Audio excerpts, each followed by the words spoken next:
Salut la Bulls Nation, bienvenue sur French Bulls TV où on va débriefer notre dernier match, ou plutôt notre dernier non-match, parce que lundi soir à Cleveland c'était compliqué, c'était très très compliqué, et dès le départ on s'en est rendu compte, hein. Dès les premières minutes, tu sentais que ça allait pas le faire, tu vois. C'était le premier match des Cavs euh, après le match à Paris, donc tu espérais entre guillemets qu'il y a un petit peu de jet lag, etc., que les mecs sont un peu fatigués. Non seulement non, mais on s'est bien rendu compte très rapidement dans le match que s'il y a bien une équipe fatiguée sur les deux, c'était les Bulls. Parce que franchement, voilà, dès le début, ça s'est vu. Voilà, il y avait manque d'attention défensivement, tout le temps en retard, battu sur chaque pick and roll, dominé au rebond, tous les hustle plays c'était pour les Cavs. En attaque, on n'avait pas de rythme, on perdait des ballons, on n'arrivait pas à mettre quelque chose en place. Honnêtement, on aurait dit les Bulls du début de saison en fait, parce que ça allait à 2 à l'heure, il n'y avait pas de prise d'initiative, c'était mou, il se passait rien quoi. En plus, Donovan Mitchell met 10 des 12 premiers points des Cavs. Et là, tu te souviens que l'an dernier, il t'en a collé 71. Et tu te dis, oh putain, non, non, non, non, non, non, non. Là, déjà, tout de suite, t'en as marre, quoi. T'en as marre de ce match. Et tu commences à flipper. Et quand t'es à moins 20 au bout à la fin du premier quart-temps, t'as déjà une vingtaine de points d'écart. Tu te dis, ouais, la soirée va être très, très, très, très longue. Avec Cleveland qui rentre des 3 points dans tous les sens, etc. Enfin bref, un carnage. Un carnage. Et on se traîne comme ça entre 15 et 20 points de retard jusqu'au milieu du troisième quart-temps où on est mené de 21 points. Et là, Yodo Sunmu, il fait bon, allez, maintenant j'en ai marre. Et il prend les choses en main quasiment lui tout seul. Il va relancer ce match-là. Euh, Démarrage jusqu'au cercle en permanence, que ce soit en transition pour aller mettre des lay que ce soit sur jeu placé pour les provoquer des lancers, aller mettre des paniers. De l'autre côté, il provoque des passages en force, il essaie de s'intercaler, de provoquer des balles perdues, essayer de perturber un peu le rythme des Cavs, parce que jusque-là, ils shootaient un peu ce qu'ils voulaient, ils étaient tout le temps ouverts. Il fait des hustle plays, il va chercher quelques rebonds. Dans la toute dernière minute du troisième quart-temps, il met un 3 points dans le corner. Après, il drive et il décale Caruso qui met un 3 points aussi. Il va chercher des lancers francs. À la fin du troisième quart-temps, on n'a que 3 points de retard. 80 à 77. Et c'est principalement Ayo. Euh, mais pas que, parce que euh, Billy Donovan a tenté quelque chose à ce moment-là du match, qu'il avait déjà tenté quelques fois par-ci par-là dans des situations un peu désespérées. Ça n'avait jamais marché, mais là, ça a eu un effet positif. Il a associé Vucevic et Drummond ensemble sur le parquet. Et ça a eu le mérite d'être un peu plus performant au rebond, parce qu'on se prenait un écart incroyable. Ça a rééquilibré un petit peu les choses à ce niveau-là, en tout cas sur ce moment-là du match. Ça a permis de sécuriser quelques bonnes possessions, de ne pas offrir beaucoup de secondes chances aux Cavs, qui en ont quand même eu beaucoup dans le match. Et même de l'autre côté, ça a pris des rebonds offensifs, ça a offert des deuxièmes chances. Et donc Ayo notamment a su en profiter, il a mis un paquet de points et il a provoqué pas mal de lancers à ce moment-là, Ayo qui a été excellent. Le problème c'est que si on a revu Drummond et Vucevic associés dans le quatrième quart-temps, mais trop tard parce que bah, là c'était déjà plié, on n'a pas revu Ayo parce que il s'est blessé à l'épaule. Alors en fait, il a aggravé une blessure à l'épaule parce qu'il s'était blessé lors du match à San Antonio samedi. Et là, sur un drive au cercle, je crois que c'est celui où il va chercher les deux lancers francs dans la dernière seconde du troisième quart-temps. Et il met ses deux lancers, mais il se blesse à l'épaule. Et je ferai un petit point infirmerie un petit peu plus tard dans la vidéo. Et donc, il joue pas le quatrième quart-temps dans ce match à Cleveland. Et on va passer devant, on va mener 81-80. Et par contre, derrière, terminé. Rideau, plus rien. Les 10 dernières minutes du match, une catastrophe. On n'a plus la force, on n'a plus d'énergie, on a plus rien. Il n'y a plus rien dans le moteur. Kobe White, il perd 7 ballons sur le match. Et là, à ce moment-là, il les enchaîne dès qu'il remonte la balle. Il glisse ou dès que le mec fait un pressing sur lui, il perd la balle parce qu'il n'arrive plus à reprendre son dribble. Donc il va finir avec 7 ballons perdus. Demar DeRozan, il finit avec 6 points, 3 sur 8 au shoot, aucun lancer franc. Franchement, je suis allé chercher. La dernière fois que DeRozan a fait un match où il n'a pas eu de lancer franc, c'était avec les Spurs. Il n'était pas encore aux Bulls. Donc ça remonte quand même. Et tout ça, tu vois, ça c'est des trucs qui indiquent clairement que les Bulls étaient éclatés. Et on l'a dit plein de fois dans ces vidéos. On est l'équipe qui joue le plus de matchs. Kobe menait la ligue aux minutes disputées. On a eu plein de back-to-back. On a disputé 2 prolongations avant le back-to-back Golden State, c'est qui le deuxième? Je l'ai oublié, le lendemain. Enfin, c'est pas grave. San Antonio, Golden State San Antonio. Donc, on est crevé, on est éclaté au sol, on n'en peut plus. Tu le vois que les mecs, ils n'ont pas l'énergie, ils en peuvent plus. Donc, il y a une grosse fatigue physique, clairement, de la part de tout le monde. Et donc, là, c'était intéressant d'avoir deux, euh, 2 jours de repos. Enfin, non, on va quand même terminer le match. Donc, au final, on perd quand même de 18 points ce match-là, hein, alors qu'on menait d'un point à peu près 10 minutes de la fin. Donc, c'est dire si sur la fin, on s'est quand même totalement écroulé. Mais voilà, on a personne chez nous qui a vraiment été capable, à part Ayo, et après il sort blessé, de prendre les choses en main, essayer de sonner un peu la révolte, alors que eux, tout le monde a apporté quelque chose. Le banc a mis plus de 40 points. Au total, ils ont mis 20 paniers à 3 points, nous on en met 9, donc forcément ça fait un écart. Euh, Deux équipes qui shootent autour des 41-42%, sauf que Cleveland, ils prennent 13 rebonds offensifs, nous 6, donc forcément, ça aussi, ça fait un écart. Donc voilà, c'était trop. Déjà, Cleveland est au-dessus de nous en termes de talent, mais quand en plus, physiquement, il nous domine dans tous les seul play, les rebonds, tout ça, il n'y a rien à faire, quoi. Y a rien à faire. Si on ne peut pas essayer de récupérer un peu d'avantage en jouant plus dur, parce qu'on n'en a pas la capacité, c'est mort, quoi. C'est mort, tu peux rien faire contre cette équipe des Cavs. Donc du coup, on espère que les 2 jours sans jouer ont fait un peu de bien, ont permis de reposer un petit peu, même si ça a été un poil perturbé, parce qu'à la base, les Bulls devaient retourner à Chicago juste après le match de Cleveland, donc prendre l'avion et rentrer dans la soirée après le match. Ils devaient arriver à Chicago vers genre minuit. Au final, ça n'a pas pu se faire parce que dans cette partie-là des États-Unis, il y a des grosses tempêtes de neige. Et donc, il y a beaucoup de vols qui sont annulés. Et même les trucs privés, ils n'ont pas l'autorisation de décoller. Donc, les Bulls n'ont pas été autorisés de décoller de l'aéroport de Cleveland. Donc, du coup, ils ont passé la nuit sur Cleveland et sont rentrés le lendemain matin plutôt que de repartir. Donc, ça leur a fait perdre une soirée chez eux, quoi. Et, euh, et donc ils étaient off le mardi, entraînement le mercredi, où là du coup ça a permis de faire un point infirmerie, où Ayo a passé des examens pour son épaule et au final tout va bien, il a fait la séance d'entraînement sans problème, donc il devrait être là donc ce soir, hein, parce que maintenant là la vidéo je vais la publier jeudi après-midi. Patrick Williams lui qui n'avait pas joué à Cleveland ni à San Antonio n'a pas participé à la séance d'entraînement, il est toujours gêné par sa cheville, donc très incertain pour ce match à Toronto ce soir. Torrey Craig a recommencé un peu à courir, à trottiner, à faire voilà, monter un petit peu plus en puissance, mais on est encore à plusieurs semaines d'un retour pour lui. Mais en tout cas, ça évolue dans le bon sens, donc on va voir, parce que c'est pas des trucs avec grosse intensité. Et puis il y a une autre info qui est sortie de cet entraînement, en tout cas une citation. C'est celle de Jevon Carter que j'ai beaucoup aimé, donc je voulais en parler un petit peu. Parce que Jevon Carter, dernièrement, il est sorti de la rotation. Il a fait 2 matchs où il n'a pas joué. Après, quand Patrick Williams s'était blessé, il est revenu un petit peu dans la rotation pour des minutes assez limitées et un impact également assez limité, il faut le dire, hein. C'est quand même pas grand-chose qu'on voit de la part de Jevon Carter. C'est un petit peu décevant. Mais tout le monde dans l'équipe continue d'être extrêmement positif envers Jevon Carter, justement parce que lui reste très positif, garde le moral, parce que c'est pas parce qu'il joue plus qu'il va faire la gueule, qu'il va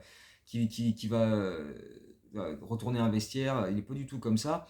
Et il a dit quelque chose que je trouve très intéressant, donc je cite: dans la rotation ou non, ça ne signifie pas grand-chose pour moi, je joue en NBA et c'est déjà une bénédiction d'être ici.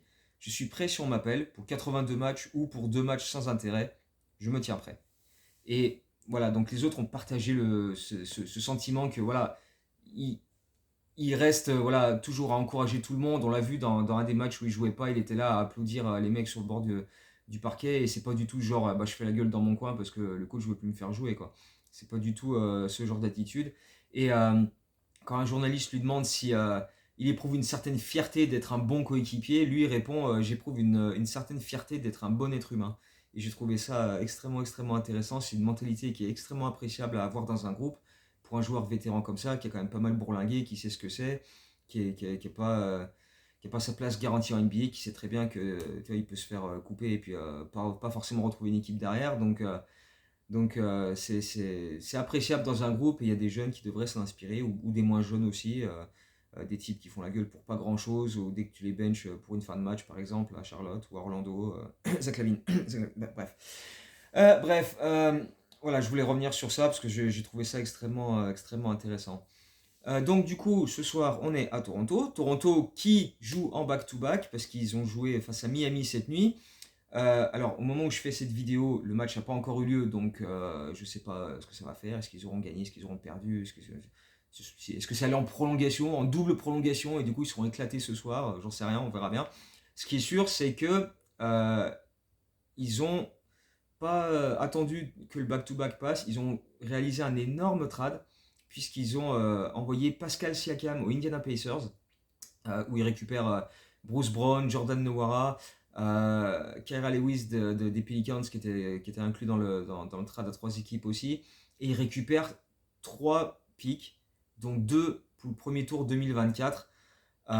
Donc récupérer autant d'assets pour un joueur à 6 mois de la fin de son contrat, c'est quand même extrêmement intéressant, sachant que Toronto avait déjà aussi envoyé Anunoby aux Knicks contre RJ Barrett et Quickley. Donc ils ont récupéré pas mal d'assets pour un joueur qui était libre dans 6 mois, était pas sûr de revenir.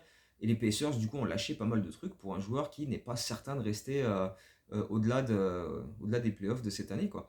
Même si après, clairement, très clairement, Indiana se renforce, mais vraiment grave. Et parce que Pascal Siakam, c'est un super joueur, c'est un All-Star, c'est tout ce que tu veux. Super défenseur, en plus, un two-way, etc. Une belle histoire en plus pour ce mec-là. Mais clairement, ils affirment leur statut de troisième, voire peut-être deuxième à terme, meilleure équipe de la division.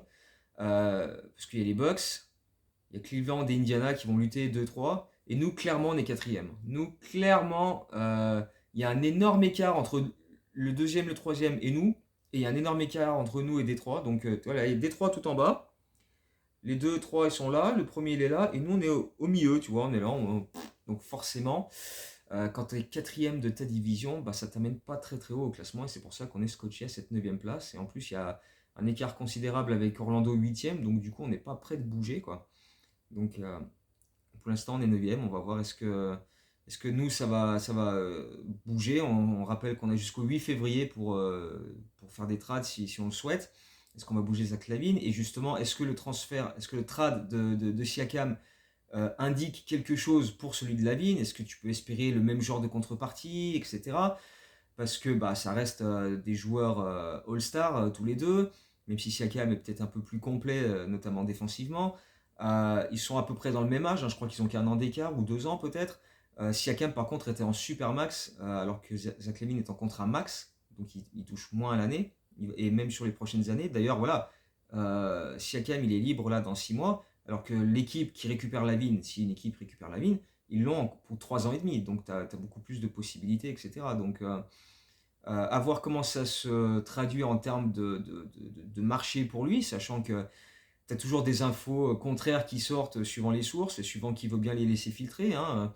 Tu as des insiders qui te disent qu'il n'y a aucun marché pour Zach Lavine, tu en as d'autres qui disent qu'il y a des Lakers qui sont intéressés, que les Kings pourraient être une équipe surprise qui pourrait s'intéresser, que même Atlanta, pourquoi pas, essaierait tu vois. Mais et puis voilà, tu as aussi d'autres sources qui te disent si les Bulls pouvaient se débarrasser de Zach Lavine tout de suite, ils le feraient. D'autres sources qui te disent Zach Lavine, lui, tout ce qu'il est en train de faire en ce moment, les bons matchs qu'il fait depuis qu'il est revenu de blessure, c'est justement pour augmenter sa valeur et pouvoir être tradé le plus vite possible. Donc tu sais pas trop, tu sais jamais véritablement ce qui se passe. Et encore moins avec Arthur Askarnichovas et Marc Eversey, parce qu'on dit à chaque fois, à chaque période de transfert, hein, les mecs ils te disent rien, ils dévoilent pas leur plan, ils jouent leurs cartes, ils sont comme ça, donc tu vois rien. On va voir, on va attendre jusqu'au 8 février et si quelque chose bouge et comment ça va bouger, quelle indication ça va nous donner sur la suite de la saison. Est-ce qu'on va essayer de se renforcer ou est-ce qu'on va prendre des pics pour non seulement la draft qui arrive mais aussi les prochaines pour essayer de voir sur un peu plus moyen-long terme et repartir sur une reconstruction? On ne sait pas, on ne sait absolument pas pour l'instant, donc bien malin qui peut le prédire. Moi j'en sais rien. Ce qui est sûr, c'est que depuis le 15 janvier, on a beaucoup parlé de cette date du 15 janvier parce que beaucoup de joueurs à travers la ligue devenaient éligibles à être tradés. Il y en a beaucoup, c'était au 15 décembre, mais il y en avait quelques-uns au 15 janvier, dont Rui Hachimura des Lakers, parce qu'on parlait pendant très longtemps d'un trade entre Zach LaVine et Hachimura et Russell des Lakers plus des Pics, sauf que les Pics des Lakers, hein, le plus proche, c'est en 2029, donc non merci. Euh, mais ce qu'on n'a jamais vraiment signalé, c'est que du côté des Bulls aussi, il y a deux joueurs qui sont désormais potentiellement tradables, qui ne l'étaient pas avant le 15 janvier. C'est Kobe White et Ayo Dosunmu. Alors je pense pas, et ça ne veut absolument pas dire qu'ils vont bouger ou que il se peut qu'ils bougent, parce que je pense qu'ils font quand même partie du projet long terme de l'équipe. Mais en tout cas, ils sont désormais disponibles à être inclus dans un trade si jamais ça permet de contrebalancer quelque chose. Donc, on va voir ce qui va se passer. Hein. On est désormais le 17 janvier, donc il reste encore plus de 3 semaines avant la trade deadline. On va voir comment ça va se goupiller d'ici là. Et pour terminer, je voulais, comme on a appris la nouvelle là il y a quelques heures, euh, partager, enfin tout simplement envoyer mes condoléances à la famille de Dejan Milojevic, l'assistant coach des Warriors qui s'est éteint d'une crise cardiaque à 46 ans alors que l'équipe était en déplacement à Salt Lake City. Terrible quoi, en plein repas d'équipe, crise cardiaque, tout ça, donc extrêmement extrêmement triste, surtout à cet âge-là quoi, 46 ans c'est quand même très très très très très très jeune pour, enfin comme quoi hein, tu choisis pas quand ça arrive quoi. Donc voilà, grosse condoléances à sa famille, aux Golden State Warriors qui du coup devaient jouer cette nuit et le match a été annulé. Et puis ouais, en espérant que voilà, pas trop quoi dire de plus sur ça. C'est une bien bien triste nouvelle. Il s'est passé beaucoup de choses cette nuit en NBA quand même. Donc voilà, ça c'est quand même particulièrement triste. Donc voilà, donc quand cette vidéo sera mise en ligne, vous aurez le résultat du Toronto-Miami de cette nuit, voir comment ça s'est déroulé. Donc on va préparer ça. Ce qu'on peut faire, donc le match est à 1h30. À 1h, on peut se retrouver sur YouTube, faire un live pour bah, voilà, parler un petit peu de faire un petit peu une sorte d'avant-match, parler justement de ce que Toronto a fait la veille contre Miami, comment ça va se dérouler pour eux maintenant, comment nous on va essayer d'avancer, est-ce qu'on aura des infos sur le retour de Patrick Williams, etc. Et puis si vous avez des questions, vous les posez à ce moment-là, j'essaierai de répondre du mieux que je peux avec les connaissances que j'ai.